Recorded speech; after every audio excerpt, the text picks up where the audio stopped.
ਅੱਛਾ, ਮੈਂ ਆਸਟ੍ਰੇਲੀਆ ਕੋਈ 8-9 ਸਾਲ ਰਹਿ ਕੇ ਆਇਆ। ਉੱਥੇ ਇੰਗਲਿਸ਼ ਬੋਲੀ ਜਾਂਦੀ ਹੈ। ਫਰਾਂਸ ਆਇਆ, ਇੱਥੇ ਫਰੈਂਚ ਬੋਲੀ ਜਾਂਦੀ ਹੈ।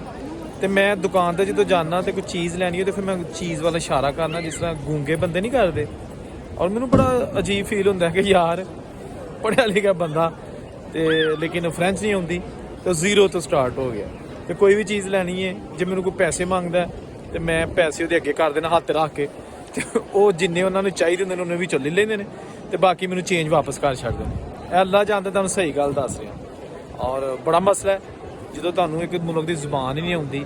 ਫਿਰ ਮਜ਼ੇ ਦੀ ਗੱਲ ਹੈ ਕਿ ਇਹ ਜਿਹੜੀ ਅਕਸਰੀਅਤ ਹੈ ਫਰੈਂਚ ਲੋਕਾਂ ਦੀ, ਉਹਨਾਂ ਨੂੰ ਇੰਗਲਿਸ਼ ਨਹੀਂ ਆਉਂਦੀ ਤੇ ਮੈਨੂੰ ਫਰੈਂਚ ਨਹੀਂ ਆਉਂਦੀ, ਤੇ ਦੋਵੇਂ ਗੂੰਗਿਆਂ ਅੰਗਰ ਇਸ਼ਾਰੇ ਕਰ ਕੇ ਤੇ ਹੁਣ ਤੱਕ ਵਕਤ ਪਿਆ ਗੁਜ਼ਰਦਾ ਜੀ। ਲਓ ਜੀ, ਮੈਂ ਮੌਜੂਦ ਹਾਂ ਫਰਾਂਸ ਵਿੱਚ ਤੇ ਅੱਜ ਹੈਗਾ ਇਹ ਹਫਤੇ ਦਾ ਮਤਲਬ ਕਿ ਹਫਤਾ ਇਤਵਾਰ ਇਹਨਾਂ ਮੁਲਕਾਂ 'ਚ ਛੁੱਟੀ ਹੁੰਦੀ ਹੈ ਔਰ ਲੋਕ ਕਰਦੇ ਨੇ ਇੰਜੋਏ। ਔਰ ਕੁਝ ਅੱਜ ਕੱਲ੍ਹ ਵੈਸੇ ਵੀ ਇੱਥੇ ਹੌਲੀਡੇਜ਼ ਚੱਲ ਰਹੀਆਂ ਨੇ, ਲੋਕਾਂ ਨੂੰ ਛੁੱਟੀਆਂ ਨੇ 15 ਦਿਨ ਦੀਆਂ। ਤੇ ਤੁਹਾਨੂੰ ਥੋੜ੍ਹਾ ਜਿਹਾ ਮਾਹੌਲ ਵਿਖਾਲਦੇ ਹਾਂ ਕਿ ਇੱਥੇ ਲੋਕ ਕਿਸ ਤਰ੍ਹਾਂ ਇੰਜੋਏ ਕਰ ਰਹੇ ਨੇ ਔਰ ਗਲੀਆਂ ਬਾਜ਼ਾਰ ਤੇ ਪਬਲਿਕ ਪਲੇਸਿਸ ਜਿਹੜੀਆਂ ਨੇ ਉਹਨਾਂ ਦਾ ਕੀ ਮਾਹੌਲ ਹੈਗਾ।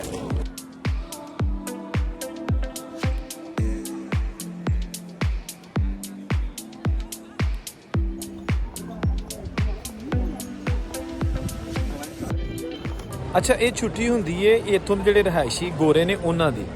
ਜਿਹੜੇ ਸਾਡੇ ਪਾਕਿਸਤਾਨੀ ਔਰ ਇੰਡੀਅਨ, ਬੰਗਲਾਦੇਸ਼ੀ, ਦੇਸੀ ਯਾਨੀ ਕਿ ਜਿਹੜੇ ਆਏ ਹੁੰਦੇ ਨੇ, ਉਹਨਾਂ ਦੀ ਛੁੱਟੀ ਜਿਹੜੀ ਨੂੰ ਆਪਣੀ ਮਰਜ਼ੀ ਨਾਲ ਹੁੰਦੀ ਹੈ। ਜਦੋਂ ਕੰਮ ਤੋਂ ਛੁੱਟੀ ਹੋਏ ਉਦੋਂ ਹੀ ਹੁੰਦੀ ਹੈ। ਉਹ ਹਫਤਾ ਹੈ, ਸਵਾਰ, ਮੰਗਲ, ਜੁਮੇਰਾਤ, ਕੋਈ ਵੀ ਦਿਨ ਹੈਗਾ, ਉਹਨਾਂ ਦੀ ਛੁੱਟੀ ਦਾ ਕੋਈ ਸ਼ਡਿਊਲ ਸ਼ਾਮਲ ਨਹੀਂ ਹੈਗਾ। ਅੱਛਾ, ਜੇ ਮੋਸਟਲੀ ਜਿਹੜੇ ਸਾਡੇ ਦੇਸੀ ਲੋਕ ਇੱਥੇ ਆਏ ਹੁੰਦੇ ਨੇ ਉਹ ਕੰਮ ਕਰਦੇ ਨੇ ਬਿਲਡਿੰਗ ਲਾਈਨ ਦਾ, ਯਾਨੀ ਕਿ ਰੰਗ ਦਾ, ਫਲੋਰਿੰਗ ਦਾ, ਯਾਨੀ ਕਿ ਜੋ ਘਰ ਬਣਦੇ ਨੇ ਜਾਂ ਡੈਕੋਰੇਟ ਕੀਤੇ ਜਾਂਦੇ ਨੇ, ਫਰਸ਼ ਲਾਏ ਜਾਂਦੇ ਨੇ, ਰੰਗ ਕੀਤੇ ਜਾਂਦੇ ਨੇ, ਸੀਲਿੰਗ ਲਾਈਆਂ ਜਾਂਦੀਆਂ ਨੇ, ਬਾਥਰੂਮ, ਕਿਚਨ, ਉਹਨਾਂ ਨੂੰ ਫਿੱਟ ਕਰਦੇ ਨੇ। ਔਰ ਮਾਸ਼ਾਅੱਲਾ ਇੱਕ ਅੱਛੀ ਬਾਇਜ਼ਤ ਜੌਬ ਹੈ ਔਰ ਰੋਜ਼ਗਾਰ ਕਮਾ ਕੇ ਤੇ ਫਿਰ ਆਪਣੇ ਜਿਹੜੇ ਫੈਮਿਲੀ ਮੈਂਬਰਸ ਨੇ ਉਹਨਾਂ ਦਾ ਪੇਟ ਪਾਲਦੇ ਨੇ। ਬੜੀ ਅੱਛੀ ਗੱਲ ਹੈ, ਬਹੁਤ ਅੱਛੀ ਮਿਹਨਤ ਕਰਦੇ ਨੇ ਔਰ ਬਹੁਤ ਹੀ ਅੱਛੇ ਲੋਕ ਨੇ, ਇੱਕ ਦੂਸਰੇ ਨਾਲ ਬੜਾ ਤਾਵਨ ਕਰਦੇ ਨੇ।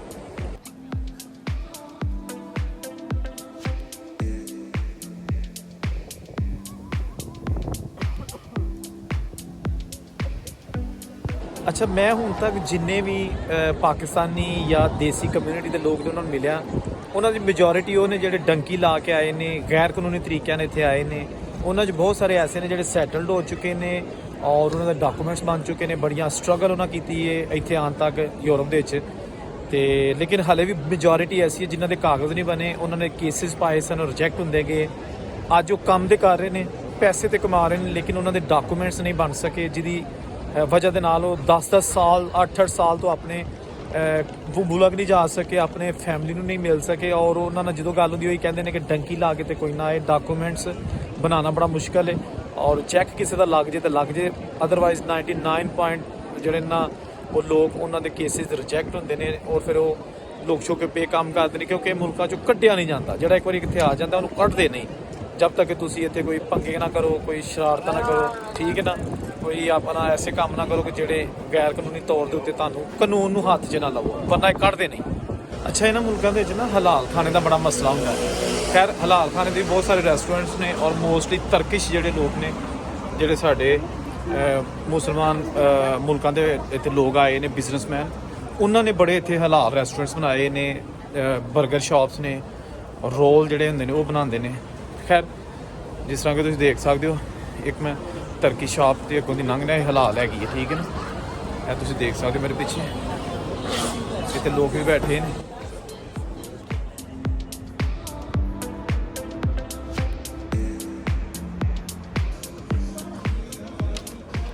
ਅੱਛਾ, ਫਰਾਂਸ 'ਚ ਸਰਦੀ ਆਉਣੀ ਸ਼ੁਰੂ ਹੋ ਗਈ ਹੈ, ਜਰਸੀਆਂ ਪਾ ਲਈਆਂ ਨੇ। ਪਤਾ ਨਹੀਂ ਪਾਕਿਸਤਾਨ, ਇੰਡੀਆ ਦਾ ਕੀ ਹਾਲ ਹੈ, ਉੱਥੇ ਵੀ ਸਰਦੀ ਆਈ ਹੈ ਕਿ ਨਹੀਂ ਹਲੇ।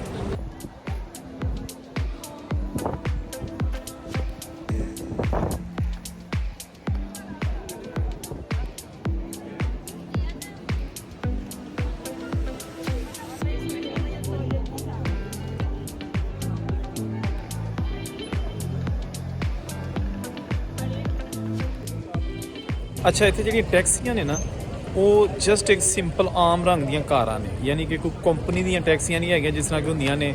ਉਹਨਾਂ ਦੇ ਮੁਖਤਲਿਫ ਕਲਰ ਹੁੰਦੇ ਨੇ, ਮੁਖਤਲਿਫ ਨੇਮਸ ਹੁੰਦੇ ਨੇ, ਜਿਸ ਤਰ੍ਹਾਂ ਕਿ ਦੂਸਰੇ ਮੁਲਕਾਂ ਦੇ ਵਿੱਚ ਨੇ।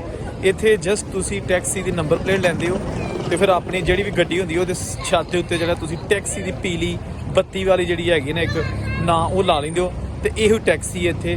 ਤੇ ਟੈਕਸੀ ਦੀ ਨੰਬਰ ਪਲੇਟ ਕਾਫੀ ਮਹਿੰਗੀ ਹੁੰਦੀ ਹੈ ਕਿਉਂਕਿ ਇਹ ਕਮਰਸ਼ੀਅਲ 'ਚ ਆ ਜਾਂਦੀ ਹੈ, ਲਿਹਾਜ਼ਾ ਇੱਥੇ ਜਿਹੜੀਆਂ ਟੈਕਸੀਆਂ ਦੇ ਜਿਹੜੇ ਨਾਂ ਹੁੰਦੇ ਨੇ, ਜਿਹੜੀਆਂ ਕੰਪਨੀਆਂ ਹੁੰਦੀਆਂ ਨੇ ਕਿ ਇੱਕ ਹੀ ਕੰਪਨੀ ਦੀਆਂ ਟੈਕਸੀਆਂ ਤੁਹਾਨੂੰ ਸੜਕਾਂ ਤੇ ਨਜ਼ਰ ਆਉਂਦੀਆਂ ਨੇ, ਉੱਤੇ ਕੁਝ ਲਿਖਿਆ ਹੁੰਦਾ ਹੈ, ਉਹ ਇੱਥੇ ਨਹੀਂ।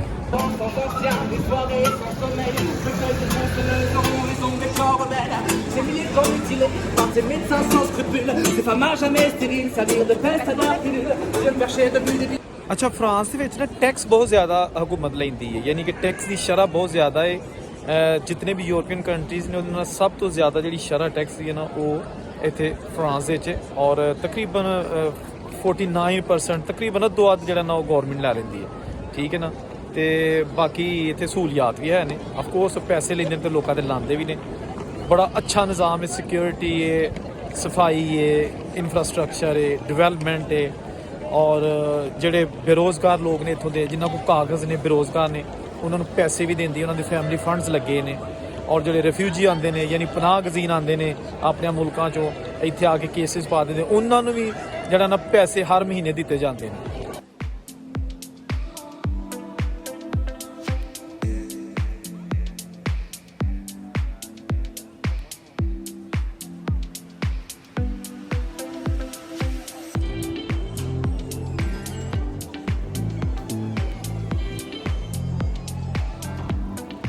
ਅੱਛਾ, ਫਰਾਂਸ ਵਿੱਚ ਜ਼ਿਆਦਾਤਰ ਸਟੂਡੈਂਟਸ ਨਹੀਂ ਆਉਂਦੇ ਕਿਉਂਕਿ ਇੱਕ ਇੰਗਲਿਸ਼ ਕੰਟਰੀ ਨਹੀਂ ਹੈਗਾ ਤੇ ਉਹ ਸਟੱਡੀ ਵਾਸਤੇ ਬਹੁਤ ਘੱਟ ਆਉਂਦੇ ਨੇ, ਇਸ ਲਈ ਇੱਥੇ ਸਟੂਡੈਂਟਸ ਬੜੇ ਘੱਟ ਨਜ਼ਰ ਆਉਂਦੇ ਨੇ। ਟੂਰਿਸਟ ਬਹੁਤ ਜ਼ਿਆਦਾ ਨਜ਼ਰ ਆਉਂਦੇ ਨੇ, ਲੇਕਿਨ ਸਟੂਡੈਂਟਸ ਤਬਕਾ ਜਿਹੜਾ ਨਾ ਉਹ ਨਾ ਹੁੰਦੇ ਬਰਾਬਰ। ਇਹਦੇ ਨਾਲ ਇੱਥੇ ਜਿਹੜੇ ਏਸ਼ੀਅਨ ਕੰਟਰੀਜ਼ ਦੇ ਲੋਕ ਨੇ, ਮਤਲਬ ਚਾਈਨੀਜ਼, ਜੈਪਨੀਜ਼, ਉਹਨਾਂ ਦੀ ਤਾਦਾਦ ਵੀ ਬਹੁਤ ਥੋੜੀ ਹੈ, ਐਜ਼ ਅ ਟੂਰਿਸਟ ਹੈਗੇ ਨੇ, ਲੇਕਿਨ ਜਿਹੜੇ ਰਹਿੰਦੇ ਨੇ ਉਹ ਬਹੁਤ ਘੱਟ ਨੇ। ਜਦਕਿ ਆਸਟ੍ਰੇਲੀਆ 'ਚ ਇਹਨਾਂ ਜਿਹੜੇ ਏਸ਼ੀਅਨ ਜਿਹੜੇ ਲੋਕ ਨੇ ਉਹ ਬਹੁਤ ਜ਼ਿਆਦਾ ਤਾਦਾਦ ਦੇ ਵਿੱਚ ਨੇ।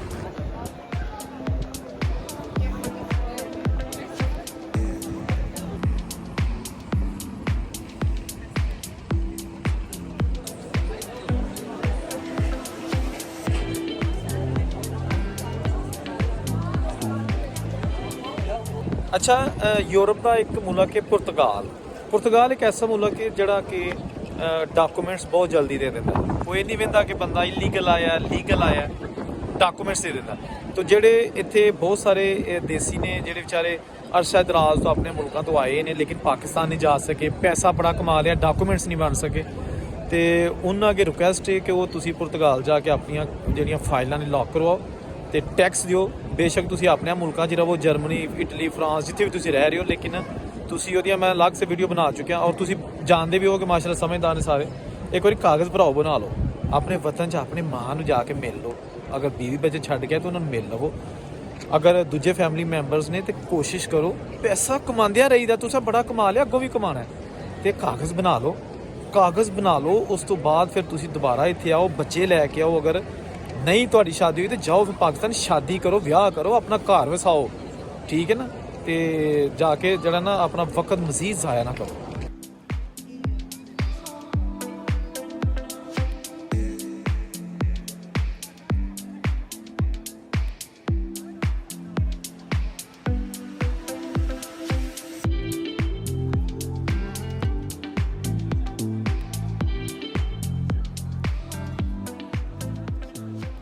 ਅੱਛਾ, ਮੈਂ ਪੁਰਤਗਾਲ ਖੁਦ ਵੀ ਚੱਕਰ ਲਾ ਕੇ ਆਇਆ ਵਾਂ। ਉੱਥੋਂ ਜੌਬਸ ਦੇ ਹਾਲਾਤ ਥੋੜੇ ਟਾਈਟ ਨੇ, ਏਡੀ ਆਸਾਨੀ ਨਾਲ ਨਹੀਂ ਮਿਲਦੀ ਕਿਉਂਕਿ ਰਸ਼ ਬਹੁਤ ਹੈ, ਵੋਲੀਅਮ ਲੋਕਾਂ ਦਾ ਬਹੁਤ ਜ਼ਿਆਦਾ ਹੋ ਗਿਆ ਉੱਥੇ। ਫੈਮਿਲੀਜ਼ ਬਹੁਤ ਜ਼ਿਆਦਾ ਆ ਰਹੀਆਂ ਨੇ, ਮਿਡਲ ਈਸਟ ਤੋਂ ਆ ਰਹੀਆਂ ਨੇ, ਯੂਰਪੀਅਨ ਕੰਟਰੀਜ਼ ਤੋਂ ਆ ਰਹੀਆਂ ਨੇ।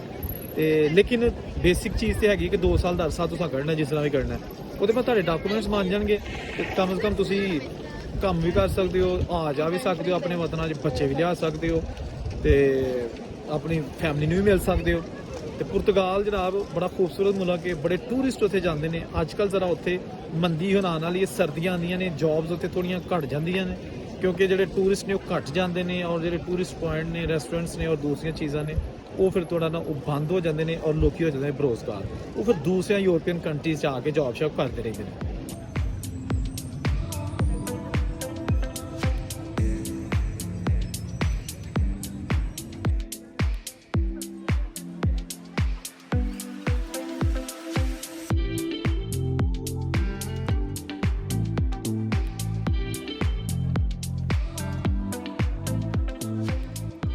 ਜਿਸ ਤਰ੍ਹਾਂ ਕਿ ਤੁਹਾਨੂੰ ਦੱਸਿਆ ਸੀ ਕਿ ਅੱਜ ਮੇਰੀ ਵੀ ਛੁੱਟੀ ਹੈ।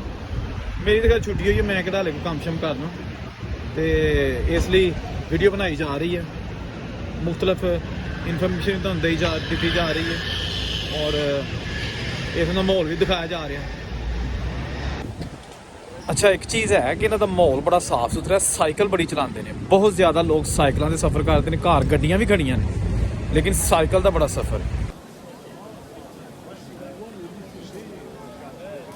ਅੱਛਾ, ਬਹੁਤ ਸਾਰੇ ਮੁਲਕ ਨੇ ਯੂਰਪੀਅਨ ਕੰਟਰੀਜ਼ ਔਰ ਕੈਨੇਡਾ ਖਸੂਸਨ ਜਿਹੜੇ ਵੀਜ਼ੇ ਦੇ ਰਿਹਾ, ਤੇ ਤੁਸੀਂ ਕੋਸ਼ਿਸ਼ ਕਰੋ ਕਿ ਵੀਜ਼ੇ ਲਗਵਾਓ, ਜਿਹੜੀ ਇਹਦੀ ਰਿਕੁਆਇਰਮੈਂਟਸ ਪੂਰੀ ਕਰੋ ਔਰ ਬਾਕੀ ਅੱਲਾ ਤੇ ਸੁੱਟ ਦਿਓ। ਅਗਰ ਤੁਹਾਡਾ ਵੀਜ਼ਾ ਲੱਗ ਜਾਂਦਾ ਬੜੀ ਅੱਛੀ ਗੱਲ ਹੈ।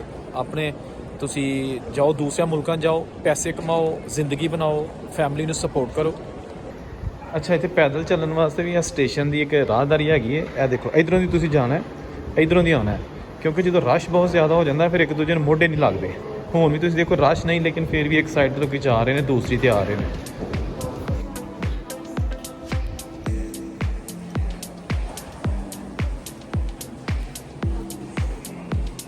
ਕੀ ਬਾਤ ਹੈ।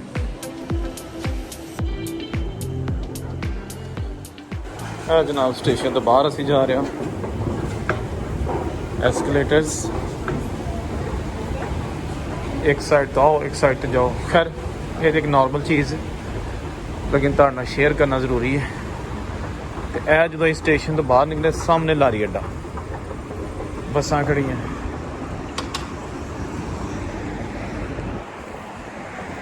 ਇਹ ਬੱਸਾਂ ਦਾ ਇੱਕ ਛੋਟਾ ਜਿਹਾ ਲਾਰੀ ਅੱਡਾ ਹੈ, ਠੀਕ ਹੈ ਨਾ।